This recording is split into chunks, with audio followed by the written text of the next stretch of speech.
J'adore. Ah, alors en parlant de l'Arcom, tiens, il y a Pierre Lelouch. Oui. Très sympa, Pierre Lelouch, qui a dénoncé le rôle de l'Arcom. L'Arcom confie à un petit nombre de gens le droit de savoir ce qu'on a le droit de penser ou de ne pas penser. Il est excellent, Pierre Lelouch. Écoutez-le, l'ancien ministre. C'est l'arrêt du Conseil d'État. L'arrêt du Conseil sur C8 et Énergie 12. Oui. Et ça, c'est l'arrêt qui valide la décision de l'Arcom. Et en les termes suivants. Et donc il dit, il fallait choisir entre les projets, tenez-vous bien, qui contribuent le mieux à la sauvegarde du pluralisme des courants d'expression socio-culturelle, lequel participe de l'objectif de valeur constitutionnelle de pluralisme des courants de pensée et d'opinion, et qui sont le mieux à même de répondre à l'intérêt du public. Si vous comprenez ça, eh ben vous me téléphonez. La vérité, c'est que c'est un charabia qui cache le fait que quelqu'un décide ce qu'il faut penser ou pas penser. Et ça, c'est inacceptable.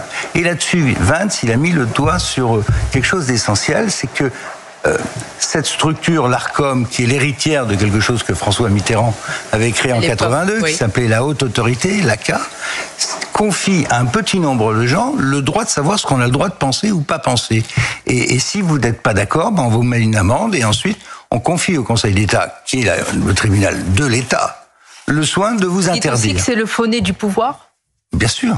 Le Conseil d'État est là pour protéger l'État contre le public. C'est à ça que ça sert. Voilà.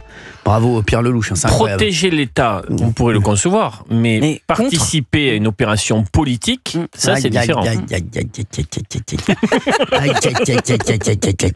Parce que tout le monde a essayé de nous faire croire que Roch-Olivier Mestre, je vous le dis, le dernier truc courageux qu'il a fait, c'est d'aller dans une boulangerie et de dire une chocolatine au lieu d'un pain au chocolat.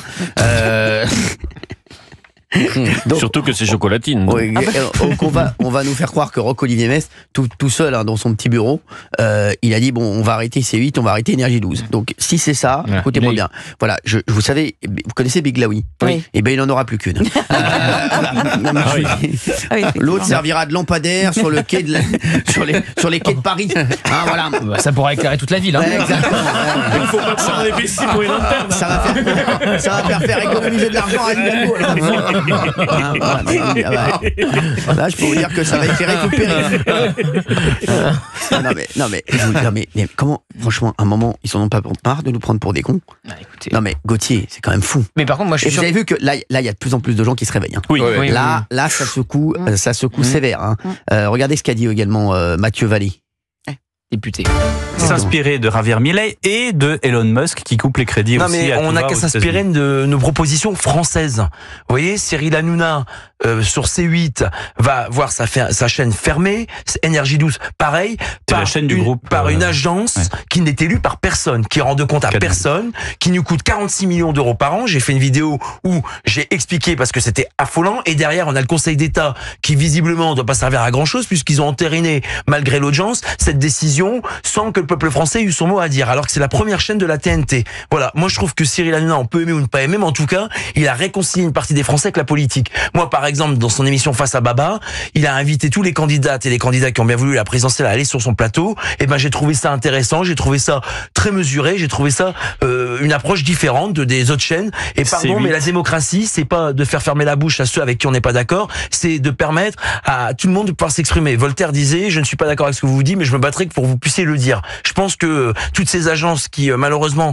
ne sont pas très démocrates, elles feraient bien de s'inspirer de nos siècles des Lumières qui, eux, ont un lourd héritage et une lourde responsabilité positive évidemment dans la République aujourd'hui.